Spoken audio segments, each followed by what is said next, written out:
E o do Léo? Mandou o Léo bater no Tyson que ele pipucava? Não mandei bater, é só encostar a mão. Eu sou Bolívia.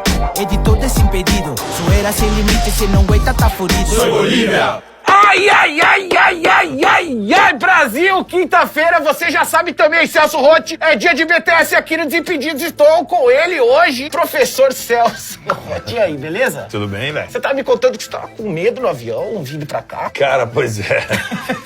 Pô, ficou cagão depois de velho? Pois é isso que acontece, cara. O cara fica velho. Literalmente fica cagando. Você trouxe outra cueca, não? Tá tudo certo. Não, tá tudo certo. Muito não bem. precisou. Pra começar, eu faço uma pergunta assim pra gente saber como que era na infância o pequeno Celcinho lá em Caxias do Sul. Eu tenho que te contar uma historinha bem interessante. O Celcinho sempre jogou futebol, né? Profissionalmente muito pouco, mas joguei futebol também. Mas o Celcinho sempre foi do bairro, de jogar em campinho. Celcinho, Celso Juarez, é um nome bem interessante. Meu pai era gremista e Celso saíram dois jogadores do Grêmio, Celso e Juarez. E, além de ter nome de jogadores, jogava futebol muito mal, mas acabou jogando no Juventude de Caxias. Você era aqueles volantão porradeiro que chegava junto ou tinha essa qualidade? A cara é feia, né? Então eu era daqueles que chegava o pau mesmo. Estilo gaúcho clássico. Estilo gaúcho clássico, o gaúchãozinho. Com seu pai gremista colocando mistura de nome de dois jogadores do Grêmio. Falecido pai. Falecido pai, dois jogadores do Grêmio e tal. Você também gostava do Grêmio quando você era moleque, era torcedor do Grêmio? Não. Eu cresci num bairro lá em Caxias, então eu passei a gostar dos times de Caxias do Sul e até hoje eu tenho uma relação muito boa com os dois clubes, apesar de ter uma paixãozinha maior pro atual Caxias hoje. Muito bem. Isso Grêmio Internacional ficou pra depois, ficou pro profissional. Sim, essa foi boa resposta pra não falar. Tu não acha né? que foi política? Foi A ótimo, né? resposta foi Mas boa. ela já estava preparada, né? E você já sabia que você ia ser técnico quando você era jogador? Já era uma coisa que você pensava ou aconteceu A depois que você culpa de eu parou? ser técnico é do Luiz Felipe Scolari. Ah, é? Me formei na Faculdade de Educação Física, já tinha parado de jogar, porque eu tinha um problema no joelho, eu não tenho a patela do joelho direito. E voltei a trabalhar no Juventude de Caxias do Sul como preparador físico. E aí eu encontrei o Scolari. E como eu dava muito pitaco, tu sabe o que é pitaco, né? Sim, ficava dando palpite. Dando muito palpite pro Felipe. Num desses momentos, 1987, nós no Grêmio, saímos do Grêmio em dezembro. Ele me convidou, 2 meses depois que nós tínhamos saído do Grêmio, pra ser treinador no Kuwait, cara. Foi a minha primeira experiência como treinador. Jogador meia boca, meio porradeiro, dá técnico bom. Normalmente dá, porque ele presta mais atenção. Você foi campeão estadual pelo Inter, depois você fez uma boa campanha no Brasileiro pelo Inter também no começo. Depois você 97. passou pelo Vitória, e aí você foi campeão também estadual pelo Grêmio, chegou na semi de um Brasileiro pelo Grêmio também. Sim. E aí você foi pro Meu Esporte e ganhou a Copa do Nordeste, né? O teu esporte, cara, o teu esporte naquele momento era qualquer coisa de singular. Eram 2 equipes no Nordeste. O Sport e o Vitória, naquele momento. E eu tive a felicidade, o prazer de trabalhar no Sport, refazer uma equipe e nós, com esse trabalho, conseguimos o título que foi, naquela situação, inédito pro Sport. Pois é. E eu tenho muito orgulho de ter sido campeão da Copa do Nordeste. E a Copa do Nordeste é E a incrível. Copa do Nordeste é muito importante, porque nós estamos falando aí de 20, 30, 40, 50 mil pessoas nos estádios. E você vê as finais hoje em dia, é uma festa linda, sempre foi, né? E assim, tirando o título da Libertadores, que claro é o mais pesado do seu currículo, desses aí, estadual pelo Grêmio, primeiro pelo Inter, depois pelo Grêmio, e a Copa do Nordeste, qual que foi o mais emocionante? Não, são bem diferentes. Em 1997, porque o Internacional, nós estávamos refazendo uma equipe e o nosso adversário tradicional, o Grêmio, naquela época, era simplesmente campeão da Copa do Brasil, né? Em cima do Flamengo, treinado pelo Evaristo de Macedo, do Grêmio. E nós conseguimos o título regional em cima desse time do Grêmio. Então teve uma importância única. Sim. O Internacional se equilibrou e o Grêmio desequilibrou. E o campeonato regional com o Grêmio simplesmente foi a revelação pro mundo de um cara chamado Ronaldinho Gaúcho. Começou com você. Começou comigo lá no Grêmio. Não começou comigo no profissional, mas o primeiro título profissional dele foi comigo, né? Então, o Ronaldinho apareceu, titular do Grêmio, foi o goleador do campeonato, foi campeão. No dia seguinte estava na seleção brasileira fazendo aquele drible, ou tendo a oportunidade de fazer aquele drible inesquecível, driblar 4, 5 jogadores da Venezuela. Olha o que ele fez! Olha o que ele fez! Olha o que ele fez! Galvão, é isso aí. Muita gente mandou pergunta pra você, um monte de cara te cornetando, um monte de cara indignado. Não tem dúvida. Um monte de nego perguntando o que você fez, por que você fez isso, aquilo. Vou começar agora. Vamos Na lá. verdade, com uma lembrança. Essa aqui não é de corneta, não. Ó, que bom. É, né? Uma pelo menos? Uma pelo menos Puta. aqui, ó. Essa aqui você vai lembrar também com uma dorzinha no coração, ó. Conta aí pra gente como que foi a conversa com aquele árbitro, aquele ladrãozinho Na final da Liberta de 2000, contra o Boca. Foi semifinal, nós jogamos a primeira lá em Buenos Aires, né, contra o Boca. Fizemos um bom jogo, o Palmeiras merecia ganhar o jogo. Verdade. E o Baldo interferiu diretamente. Aí, por acaso, depois do jogo, nós nos encontramos no pátio de estacionamento. E, obviamente, fui assim... Mas você tava puto. Fui muito carinhoso com ele. Querido Baldo, como é que tu me fizeste isso e tal, né? E tal, aquela coisa toda. Com essa minha carinha de carinhoso, né? Sim, sim. É tipo, o Baldo, qual é? Eles, calma, prof. Tranquilo, ficou bom pra todo mundo, um empate, decide no Brasil, tá tudo bem. Então ele Esse foi o grande papo que eu tive com o Baldo. O frigir dos ovos, né? Pra ele foi bom. Pra nós não, pra nós nem tanto assim, porque nós tivemos jogadores suspensos. Viemos jogar aqui em São Paulo, no parque, né? O Riquelme jogou demais esse dia. O Riquelme jogou muito, mas o Alex também jogou muito. O Alex Nós, com um jogador a menos, conseguimos empatar o jogo e perdemos. Tivemos a infelicidade de perdermos pênaltis. E o Alex ficou sabendo que eu ia te entrevistar e mandou uma mensagem. Falou, porra, eu adoro o Celso Roth. Eu também adoro o Como Alex. técnico, como pessoa, ele falou, porra, eu adoro o Celso Roth, ele é muito gente É recíproco, porque o Alex foi meu capitão. Eu tive o prazer, a honra de trabalhar com o Alex no auge da carreira dele. No Palmeiras. No Palmeiras. Simplesmente espetacular. Um jogador de uma técnica incomparável. E outra pergunta do Twitter, por que ninguém reconhece o seu trabalho ofensivo e vistoso no Goiás de 2004?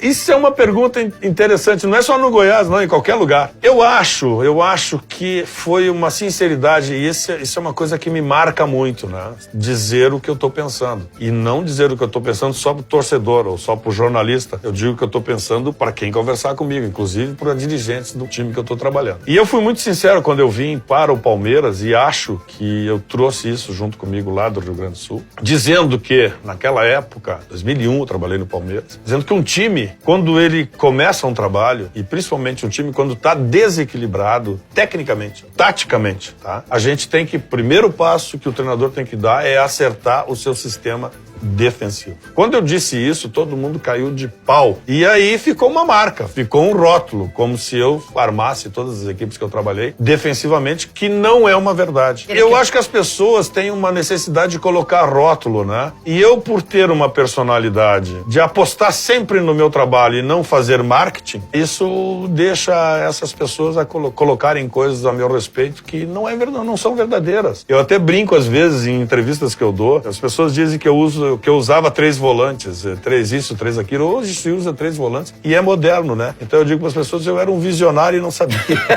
Em 2008, né, das 50 vezes que você treinou o Grêmio...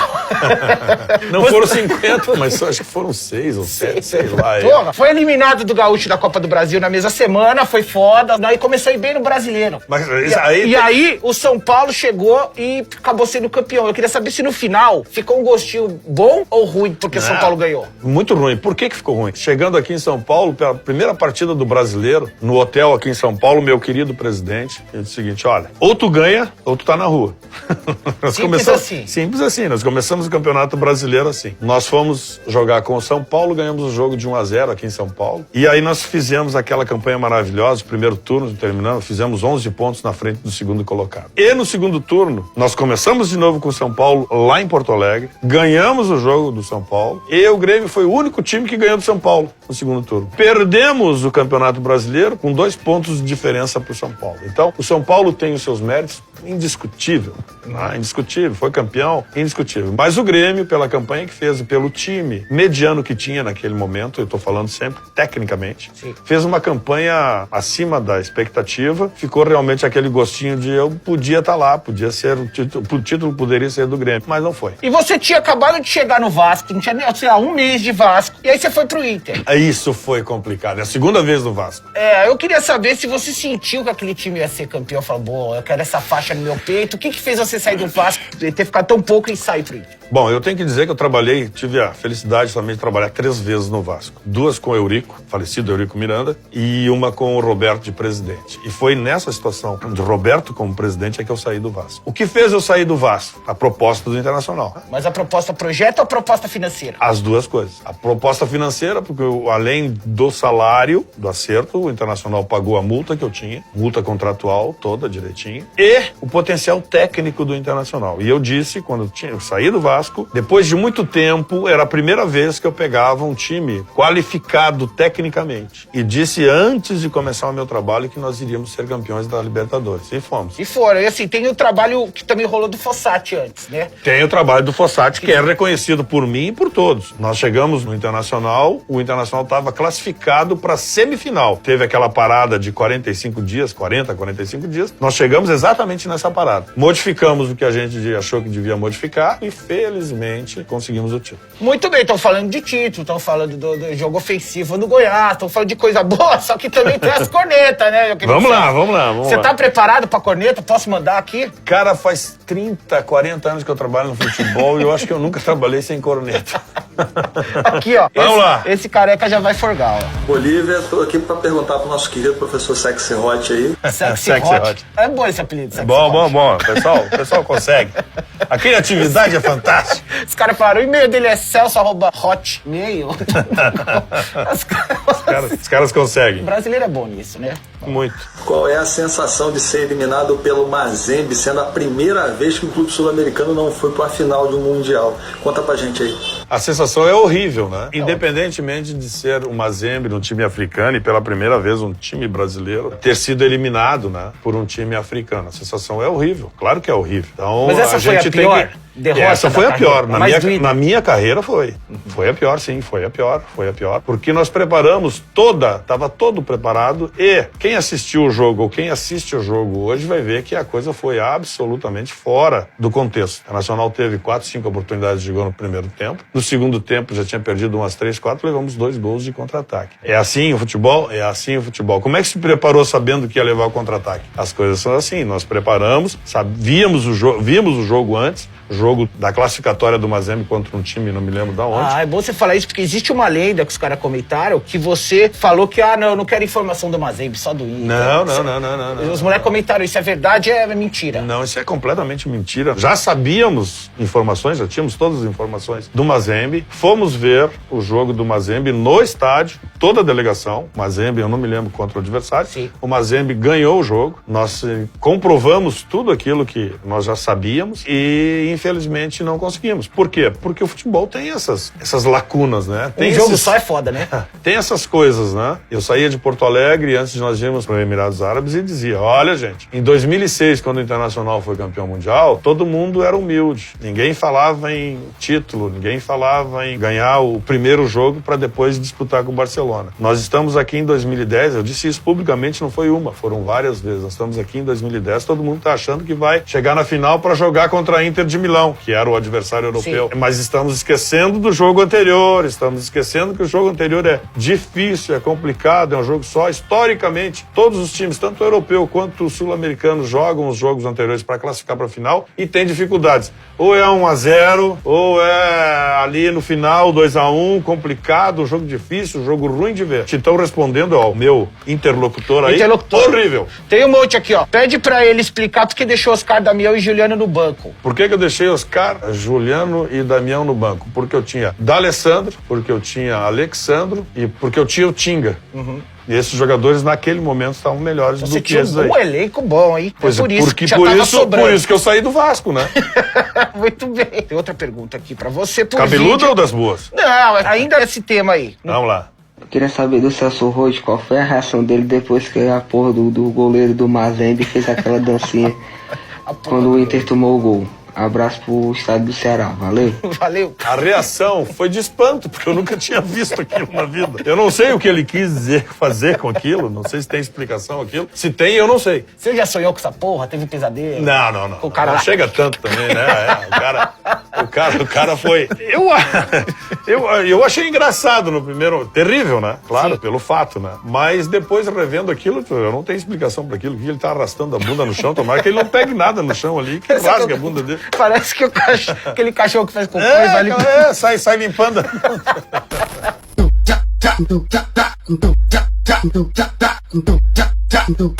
Ô Celso, o que você acha das propostas do Jesus, São Paulo e Renato, que tem um esquema mais ofensivo, um futebol mais bonito e tal? Você acha que é um novo momento do futebol brasileiro de resgatar esse jogo mais leve, mais pra cima? Bom, são coisas diferentes, né? O Renato é um retranqueiro, né? Ele já usou 3 zagueiros, 3 volantes. É que as pessoas só veem o resultado, esse é o grande problema. Ele fala, né? que o Grêmio era o time mais ofensivo. Ele falava que o time era o melhor time do Brasil, o Grêmio. É. Né? Então, a gente fala muita coisa. Usou 3 zagueiros, 3 volantes, inclusive juntos, né? Ser ofensivo é quando tu tem um time equilibrado, quando tu tem todos os jogadores à tua disposição. Aí o Grêmio teve momentos fantásticos, realmente jogando o melhor futebol do Brasil em determinadas situações, em determinados momentos. E mérito de quem? Mérito do Renato. Mas dizer que é ofensivo calma lá. É muita coisa. Outra coisa, São Paulo, mesma coisa, né? Com todo o respeito, a gente tem que ter cuidado, porque senão vão dizer que a gente está falando contra os técnicos estrangeiros. Não. São bem-vindos, estão fazendo um bom trabalho? Estão, mas vamos com cuidado também, né? Eu trabalhei no Santos em 2002 e o Santos, a partir de 2002, foi considerado o time dos meninos da Vila. Quase que todo ano tinham bons jogadores revelados. Aí, Robinho e Diego foram comigo, depois veio o Neymar e vieram tantos outros, né? Transformou esse time dos meninos da Vila em time diferente, time de jogadores diferentes, com estilo diferente, jogando no 3-5-2. Tá fazendo um bom trabalho? Não tenha dúvida. É terceiro, segundo Campeonato Brasileiro, só que todos os títulos que ele disputou até agora não conseguiu, nenhum título. Diferente do Renato, então vamos com calma. A mesma coisa o Jesus. Eu já conhecia o Jesus há muito tempo, porque eu já estive em Portugal e tal, já nos conhecíamos. O Jesus, qual é que é o grande detalhe do Jesus? Todo brasileiro, todo treinador gostaria de ter essa sorte do Jesus, chegar no momento certo, dar contratações dos jogadores excepcionais que o Flamengo contratou, como já fez em outros tempos. Sim. Só que esses jogadores, eles estão com alma, eles se deram bem. O mérito do Jesus foi fazer 2 linhas de 4 com 2 homens na frente, que nada mais é que o futebol europeu e italiano. Perguntas aqui do Twitter de torcedores pra você. Pergunta pro Celso Rotti qual vestiário tinha mais treta, se era do Vasco ou do Inter. Isso é verdade que ele mandou o Léo bater no Tyson, bate que ele pipoca. O Tyson tá falando. Peraí, são 3 perguntas ao mesmo tempo, peraí. Qual o vestiário que tinha mais treta? Vasco ou Inter? Eu não tive nenhum problema com nenhum dos 2 vestiários, tá? E com nenhum dos 2 grupos. Só que o Internacional, na maioria dos momentos, tirando 2016, que eu trabalhei, o vestiário era muito mais unido, muito mais harmônico, porque era vencedor. O Vasco, não. O Vasco muito mais problemático, porque vem e continua vindo, ainda mesmo que esteja fazendo, aliás, que bom, uma boa campanha no Campeonato Brasileiro desse ano, era um vestiário perdedor desequilibrado, né? Então, nesse sentido, o do Internacional era mais tranquilo e o do Vasco mais complicado. E o do Léo? Mandou o Léo bater no Tyson que ele pipocava? Não mandei bater, é só encostar a mão. É verdade, o Carlos Alberto é doidão, né? Depende de qual Carlos Alberto. Carlos Alberto, que é comentarista da Fox agora. Não é doidão. Ele falou que você falava que o Coutinho não ia dar em nada. É mentira dele ou é verdade? Carlos Alberto, nós trabalhamos juntos no Vasco, né? Carlos Alberto, eu não disse isso do Coutinho, até porque se eu dissesse isso do Coutinho, eu não botava ele pra jogar no Vasco com 16 anos, né? Provavelmente no lugar do Carlos Alberto. Então, eu acho que uma coisa não tá batendo com a outra. Aliás, eu tive a felicidade de colocar muitos jogadores com essa idade, né? Acho que vale a pena aqui a gente rememorar, né? Não foi só o Coutinho, não. Ronaldinho? Foi o Ronaldinho, foi o Diego e Robinho, Douglas Costa no Grêmio, Eduardo Costa no Grêmio, assim vai. Muito bem. Outros. Por falar em Douglas Costa, ainda falta o John Vascaíno aqui, mas por falar aí, já que você falou do Douglas Costa, tem um gremista perguntando também por que não põe o Douglas Costa pra jogar. Pergunta pra ele se o Douglas Costa aprendeu alguma coisa, já que ele não sabia merda nenhuma. Veja bem como as pessoas trocam as coisas, né? Eu sou obrigado a contar um pouquinho da história do Douglas. É outro menino que eu botei pra jogar contra o Santos, lá no Olímpico, com 16 anos de idade. Ganhamos o jogo, gol do Douglas Costa. Segundo gol, ganhamos o jogo 2-1, se eu não me engano foi 2-1. E o segundo gol foi do Douglas Costa com 16 anos de idade. Dia seguinte, treinamento. O Douglas Costa caminhando no treinamento. Aí o que eu disse pro Douglas Costa foi exatamente a frase que eu disse: tu acha que tu sabe tudo, seu merda? Vou te mandar de volta pro Sub-20. Tu tem Sub-16, Sub-17 naquela época, tem que jogar e vir aqui trabalhar como todos os outros e tal, e tal, e tal. Se ele aprendeu alguma coisa, acho que sim, né? Porque ele chegou aonde chegou, não foi de graça, né? É absolutamente normal num jovem. Tu coloca o jovem pra jogar, primeiro jogo ele ainda não sabe. Se ele é tão bom. Não, ele não sabe o que vai acontecer, não sabe do impacto. Aí ele joga, ele vai bem, aí a ficha começa a cair. Então o treinador tem que ter essa didática de saber trabalhar com o jovem. Tira, bota, até ele se equilibrar pra jogar. Qual foi o cara que mais resolveu pra você dentro de campo? Eu tive vários de confiança. também. Eu tive vários também. Dá pra falar 3? O Alex é um deles, o Ronaldinho Gaúcho é outro. Porque essas coisas são jogadores que resolveram e te deram uma vitória, uma conquista, né? E para não dizer que eu não deixo também de pensar no sistema defensivo, eu não sei se vocês vão lembrar, mas o Fernando, que jogou como volante do Palmeiras, sim. Trabalhou comigo no Inter, trabalhou comigo no Palmeiras, também foi um jogador muito importante. São jogadores que o Gamarra, que foi capitão comigo no Internacional, né? O Lúcio, que nós trouxemos, agora tô lembrando de alguns nomes. Sim. O Lúcio, que a gente jogou em Brasília, uma Copa do Brasil Internacional contra o Gama, se eu não me estou confundindo. O Internacional ganhou de 7-0 Mas do ele Gama. era de Brasília. Ele era do Gama. Ele era do Gama. O Lúcio jogou no Gama, como zagueiro. O jogo foi 7-0 para o Internacional. E o Lúcio, naquele momento, tinha 17 anos de idade, ou 18 anos de idade. E mesmo tomando de 7, ele se destacou Ele na se zaga. destacou, nós trouxemos ele para o Júnior do Internacional. Um ano depois, ele era capitão do time principal do Internacional. Comigo, né? Então, o Lúcio é um dos que também ajudou e ajudou muito. O Lúcio que fez história aí. O que você tem feito? Você tá um tempo sem assumir uma grande equipe e tal, você ainda quer trabalhar como treinador? Claro, você já tá de boa nesse nível? O futebol o pessoal diz que é uma cachaça, não chega a ser tanto, é mais, é um uísque. Mas o futebol a gente adora. Eu sempre trabalhei no futebol e vou continuar trabalhando enquanto tiver energia e força. Você recebeu uma mensagem aí no WhatsApp, oi sumido, de um clube grande, você topa. Volto a trabalhar, claro. Não só aqui no Brasil, como fora, né? Você mudaria alguma coisa da sua metodologia hoje em Hoje dia? tem que, claro que sim. Nós estamos num paradigma diferente, né? Completamente diferente. O efeito internet mudou o paradigma social. Nós estamos vivendo uma revolução social, cultural, né? Hoje o treinador tem que fazer o seu trabalho, desenvolver o seu trabalho dentro da sua metodologia tática, técnica, sim, não tem dúvida. Mas ele tem muito mais que conquistar o jogador para que o jogador venha de encontro às suas ideias, né? Fazer as coisas democraticamente, ter uma posição forte, ter uma opinião forte, mas não deixar de ouvir aqueles que estão ao seu redor e que fazem a coisa realmente acontecer. Sim, é uma via de mão dupla, né? Mas tem que ser, não tem outra maneira. É legal falar isso, né? Acho que mudou essa coisa de ser tem que mudar. técnico autoritário e o grupo... Idiota é o que não muda, né? Sim. Se tivesse não te pode. dado esse Flamengo, essa Ferrari na mão aí, estaria voando. Eu acho que não só pra mim. Esses dias eu ouvi o Jesus reclamando disso ou daquilo, né? E dizendo que lá em Portugal trabalharam vários brasileiros. Como em todo que é lugar do mundo. Eu saí pra trabalhar no mundo árabe e trabalhei no mundo árabe 7 anos e trabalhei na Europa e tal. Então, esse tipo de coisa não é xenofobia. Eu acho que todos nós gostaríamos de ter tido essa sorte que o Jesus está tendo, além do mérito dele, né? Sim. Mérito como profissional que ele tem muito. Qual técnico queria ter um elenco desse, né? Quem não gostaria de ter? Eu acho que é muito mais isso, porque nós todos É uma sabemos... dorzinha de cotovelo falando, pô, eu queria esse time na minha mão. É exatamente isso. Nós todos sabemos a repercussão de ter um Flamengo nesse nível, de ter um Corinthians nesse nível, por exemplo. Então, nós todos gostaríamos. É muito mais isso do que o complexo ou a xenofobia que se fala tanto. Você já foi pro Flamengo, Corinthians você nunca foi, né? Já fui pro Flamengo. Eu tenho três equipes que eu ainda não tive o prazer de trabalhar, né? Corinthians, o São Paulo e o Fluminense. O resto você já passou a pica geral. As outras equipes. A pica geral não te diria. Mas passei. Passou ali. Passei por Fez seu ali. xixizinho no poste, marcou o território. Na maioria das vezes sempre em crise, mas passei. Já pensou em ser comentarista? Tem talento, fala muito bem do futebol. Eu já recebi alguns convites, alguns sinais pra fazer isso, tá? Mas eu acho que não. Eu acho que como eu também recebi convite pra ser dirigente de futebol, de ser um diretor executivo. Mas eu acho que ainda não é o momento. Eu ainda tenho muita energia pra trabalhar como treinador. Pra acabar, já ou jamais? Eu falo uma pergunta, você só responde com já ou jamais. Já ou jamais. Beleza? Vamos lá. Tava indo pro CT do Inter ou do Grêmio, aí no meio do caminho percebeu que tava indo pro rival. Jamais. Jamais, muito bem. Ensinou o Rafael Silva que o certo é ser e não sabo. Já. Essa foi fantástica. O pior é que o Rafael, ele estudou até o segundo grau. Ele escapou. Pensou, não vai dar certo, mas mesmo assim aceitou o trabalho? Jamais. A gente tem que escolher na vida ser rabo de leão, cabeça de rato. O que tu quer ser? Pensou em algum momento que poderia ser técnico da seleção? Já. Em qual momento que você achou assim? Que Vários. Penso até hoje. Foi pra balada com os jogadores? Jamais. Nunca, nem comemoração de título, nada. Não, comemoração de título sim, mas balada é balada, é uma coisa natural, normal, todo dia, coisa assim, não. Não. Comemoração de título, sim. O 10º gol do Romário, eu era treinador do Romário, no 10º gol. Aí nós fomos, claro, fui convidado por ele. Balada, certo, fiquei meia hora. Porque as companhias eram muito bonitas e eu não...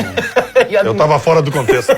Ia dar ruim. Quase saiu na mão com o jogador. Já. Quase, só chegou às vias. Já, e que nem diz o Galdério lá do Rio Grande do Sul, arroiei.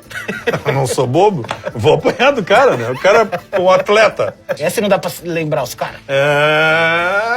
Acho que dá. Dá. Um deles dá. O Fabiano, um jogador do Internacional, que eu gosto muito. Fabiano. Nós tivemos uma discussão sim. muito acalorada, sim, e eu tive que parar, porque senão eu ia apanhar dele. Ficou com saudades do Bigodão? Jamais. Não? E o Bigodão fazia sucesso? Cheirava mal. Sei lá, fazia sucesso. Bigode. Bigode. Muito bem, pra acabar, adotou o esquema ultra-ofensivo pra conquistar a Morena. Ultra ofensivo. Já, claro. Muito bem, isso aí. Imagina, vários 7 atacantes. Não tem jeito. Foi todo mundo pra cima. Vai. Celso, obrigado pela Eu que entrevista, agradeço. foi maravilhosa. Eu também achei. Maravilhoso, daqui a pouco aparece o clube aí mandando um oi sumido pra você. Mas voltarei, então. Muito bem, é nóis, tamo junto. Celso Rotti foi do caralho, até o próximo BTS quinta que vem, Brasil. Tchau.